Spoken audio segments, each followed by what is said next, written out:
I have officially read all of Riley Sager's backlist, and I'm ready to give you a definitive ranking on each of these. Hey guys, welcome back to my channel. Today I am here with a different style of video, and I've only seen like one other person do something like this, and I don't know if necessarily it's gonna be something I continue doing, but I wanted to do kind of my final rankings on every single Riley Sager book that I have read. Up to this point, I have read his entire backlist under the pen name Riley Sager, up until his new book, which is getting released next month, middle of the night. Highly anticipating that release, really excited for it.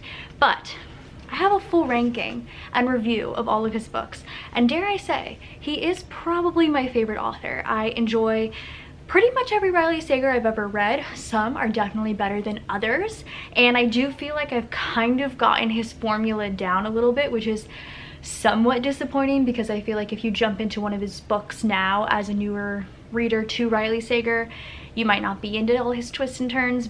I've officially read all 7 of his backlist, and I'm really excited to go through each of these books with you guys. So I have them ranked 1 through 7, and I think I'm gonna go backwards. I'm gonna go 7 through 1. We're gonna talk about each book, talk about my ranking, why I ranked them the way I did. And to be fair, all of these are like 3 stars and above. I do like every single one of these. I do like his writing. I like the twists and turns. I like that sometimes I can predict things that are gonna happen, but I love when I can't predict it, when there's that just like one final twist at the end, which there pretty much always is, and I couldn't predict it. I love when that happens. But yes, I have them all ranked, and we'll start with number 7. So my least favorite Riley Sager book is Final Girls. I just did not love this one at all. So in this book, you're following Quincy, who was a final girl. She's in college. She went to this kind of cabin in the woods with a bunch of friends to party for the weekend. All of them were murdered. She ended up being the final girl. They don't even know who did it still. She ends up being contacted by 2 other final girls who kind of want to come together to create this kind of support system, and one of them actually ends up murdered. So Quincy thinks that there is going to be a thing that someone's going to come around and kill all these final girls. So in this book, you're kind of following Quincy as she's trying to find out what happened to that other girl. Meanwhile, she's trying to remember what happened the night that all of her friends died, because she like blacked out and didn't remember it. And you're following bits and pieces of that, and that's something that I'll say about Riley Sager. I think in almost every book, not every, but almost, you are following like 2 different timelines. You're following a past timeline and a current timeline. That is the case for this one. This is my least favorite because I just did not like Quincy, and I felt like the plot of this story moved the slowest. For a thriller, I like when the plot, like, it keeps you engaged, keeps you moving, you want to keep turning the pages. I felt bored when reading this one. It just wasn't like something I loved, and I don't know if maybe the final girl thing is for me, because I read The Final Girl Support Group by Grady Hendrix, and although I do think I prefer that one more to this one, it still wasn't a favorite. It still wasn't like a trope maybe that I thoroughly enjoyed. So this one definitely was my least favorite Riley Sager. I think this might have been his first release, but I didn't love this one too much. Number 6 is Survive the Night. I keep wanting to say by Riley Sager. No duh. Number 6 was Survive the Night. I just recently read this one, and this one was a little bit more faster paced for me, but still a medium pace. This one, to me, you're following just one night timeline. Like, you're not following multiple days, months, years, any of that. It's just one night's timeline. You're following this girl named Charlie, whose best friend in college was murdered by a serial killer, and Charlie needs to get away and she wants to go back home. So she goes to this like message board at her college to try and find someone to kind of ride share with, which, like, the logic there doesn't make sense. There's clearly a serial killer on the loose. Your best friend was just murdered. And she meets this guy named Josh, who offers to take her home because he's heading that way as well. And as the night progresses, as she's in the car with him, she starts to suspect that he is the campus serial killer, and things ensue. And I will say with this one, I think it happens with almost all of these, the last like final chapters are just absolutely bananas. Like, you're flipping pages pretty quickly because just so much is happening in those last final chapters. But I will say the pace of this, yes, it was faster than Final Girls, but it was still a rather slower pace for a thriller. This one had way more twists and turns.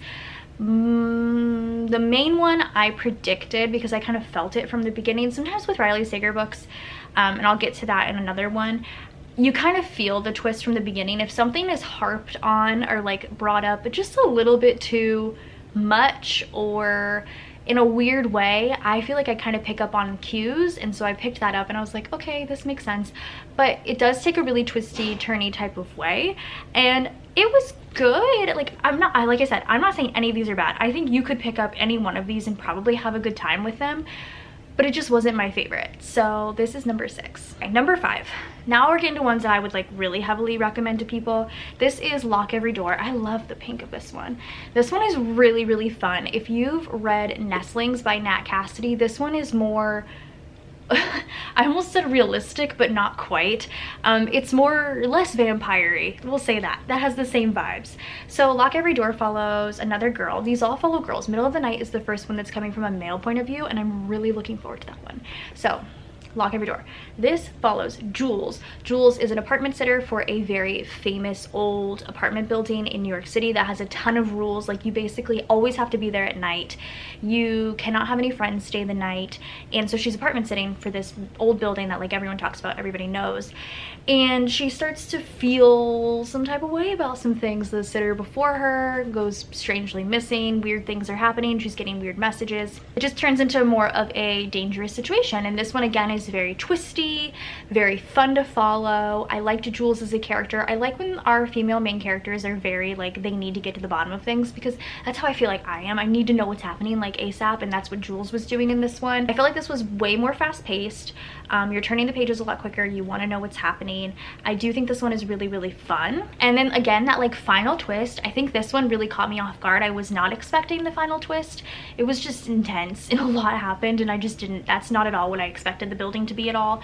But Lock Every Door was very good. I definitely think this is my number 5. I enjoyed this one. Again, like I said, I recommend all of these books to you, but this one, it's pretty good, especially if you like the eerie apartment New York City vibes. I think you'd really like this one. Number 4, this was actually the first Riley Sager book I ever read, and when I initially read it, I was like, did I like this? And then the more I thought about it, I was like, yes, because I could not stop reading it. It was crazy. I was gasping out loud. It was wild. That was The House Across the Lake. So this was my first Riley Sager. I loved this. This was so fun, and this was the reason I wanted to go back and read his backlist, because this was so twisty, so thriller, so fun. You're following this woman, again, I don't even know half of their names. You're following Casey in this one, and Casey is going to like her summer home because she is kind of like a retired actress. She has a drinking problem. Her husband recently passed away. She's very unreliable. And she makes friends with the woman who just moved into the house across the lake, and she starts to sort of spy on them. She's really invested in their lives. She uses binoculars, and they have a big glass house, so she just like stares at them at night, and she sees some things she probably shouldn't see. And then the woman goes missing, and she finds it to be her mission to figure out what happened to her.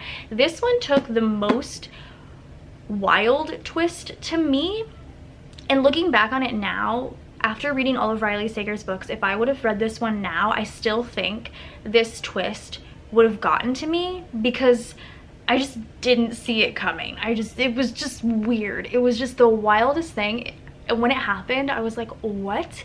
Because you just don't expect it. I think this was a fun time. I'm really glad I read this one first, because like I said, this is the reason I wanted to go back and read most of his backlist, and then once I started, I really couldn't stop. And I thought this one was fun. It was really fast-paced. Like I said, I haven't gasped out loud very often in thrillers, but this one was really good. The twist was intense. I honestly want to reread it sometime, because I think it would be so fun, even though I know what happens, to read it again just to see if I pick up on any cues. And there's always these weird little side stories too you're following that are also a little bit twisty and fun. That one had one of these too. So this is definitely number 4. Now this one I contemplated putting at number 3. I feel like I could interchangeably put this in 3 and 4. I just finished this one the other day. The only one left. His latest release. It came out last year. I just finished it. I was really looking forward to this one. Everybody I feel like I know has read this and loved this one. And I didn't love it as much as I wanted to, but I would still recommend it, especially if you have not read a Riley Sager. I think you'd really like this one. I love the cover of it too. Look, we're following Kit, who is a caregiver. She goes and takes care of the elderly, and she is assigned Lenora Hope, who infamously is claimed to have murdered her entire family when she was 17. Hasn't left her little cliffside manor since. She's kind of like a town, kind of like ghost story essentially, even though she lives up there. So Kit is assigned to be her caregiver, to go live with her in this cliffside manor and live with some of the other like housekeepers and chef and groundsmen and all sorts of things. And Lenora cannot talk. She is paralyzed. The only thing she can move is her left hand, and she's really good with the typewriter. So she tells Kit, like the first night, she's like, I'll tell you the whole story. And Kit's like, all right, tell me the whole story. So you're getting, in this one, you're also following a past and present timeline. You're following Kit in the present, but Lenora in the past, as she tells the story of what happened to her family. And I've read 6 Riley Sagers before this, and that bums me out because I felt like a lot of the twists in this I called because I knew what cues to look for in the beginning, and that's so unfortunate because I really wanted it to be, I wanted this one to be kind of how this one turned out, if you know you know, and that's what I was really hoping for. But this one, out of all of his books I've read, has been the twistiest. There has been way more plot twists and things thrown at you at the end than I ever expected. It's a little bit intense, and it was a little bit like a lot. It was a little bit a lot is essentially what I'll say. I think the main twist at the end, which is what I've noticed he does a lot, like a one main twist at the end, I could have called a mile away. I feel like if you're reading this book and you've read a million thrillers, you could call a mile away as well. You knew it was going to happen. I liked it. I liked the setting. I do think the middle, so it's fast paced, but the middle like 100 pages are really slow, but like you have to get through them. But it's fast paced nonetheless. And like I said, I would interchangeably put this either 3 or 4, both of these, because I liked both of them an equal amount. I liked the setting of this one a little bit more, but I'm just disappointed in the fact that I knew what to look for, and that's on me. That's a me problem. But I still think this is definitely number 3. And like I said, if you haven't read any Riley Sagers, maybe read this one first, just so like you can kind of get it all out of the way. All right, number 2, I read this one in January, and this was my 5-star. I was obsessed with this one. The Last Time I Lied. I loved this one. I've been putting this one off for a while. To be fair, I put off a lot of these for a while because I was like, I don't want to get through them too quick. I needed to get through them. I need to get to middle of the night.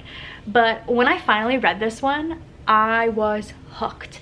I loved this. So this one follows who? We're following Emma in this one. And again, this is another past and present timeline. So you're mostly following her in the present. She's like an aspiring artist in New York City. And she, as a kid, went to this summer camp where 3 of her roommates went missing one night and just were never found. So the camp shut down. But in the present, she's an aspiring artist. The owner of the camp came to her one day to buy a painting and was like, we're reopening the camp. Do you want to be a counselor? And she kind of grapples with the idea of it, but then was like, you know what, I want to, because I want to know what happened to these girls. I want to know what happened. It's haunting me. I need to know. So she goes back to the camp. You're following the present timeline of her trying to figure out what happened to the girls, snooping around, doing all sorts of shady stuff. And then the past timeline where you're seeing her meet the girls, interact with everybody through the camp, go through the week of activities, see what happens when they go missing. And this one, I would say the twists were pretty, the twist, there was like a minimal amount of twists, but they were so good and so impactful. And then like I said, Riley Sager always does that like one major twist at the end that really just like gets you.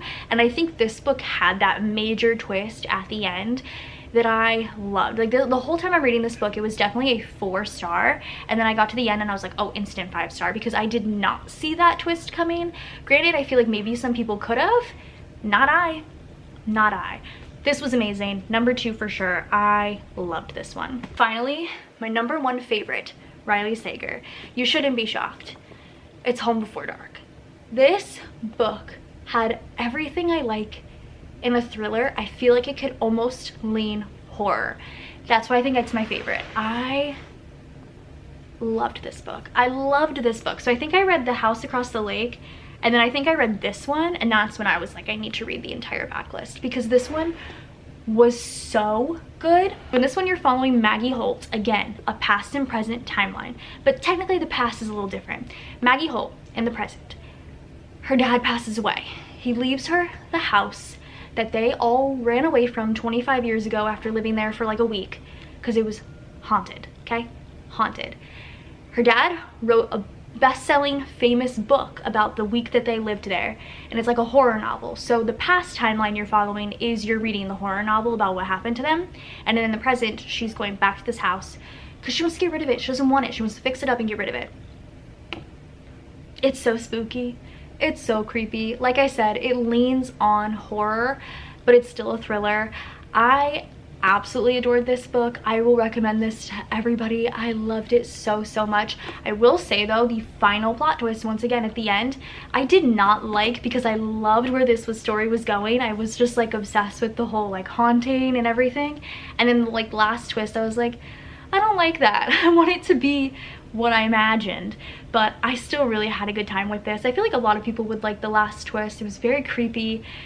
It was a great time. Definitely number one. I recommend this to seriously everybody, but like I said, I recommend all of Riley Sager's books.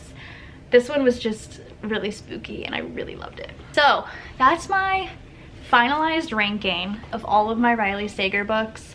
Like I said, I feel like if you've never read him, you could pick up any of these. Even Final Girls you might probably like, but if I'm gonna recommend any to you, it's probably from Lock Every Door up.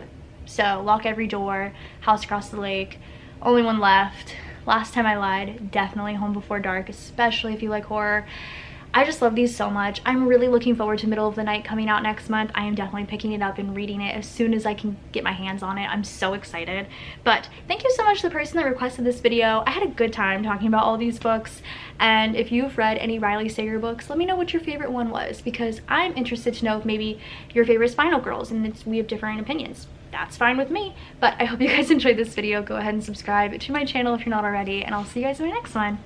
Bye guys.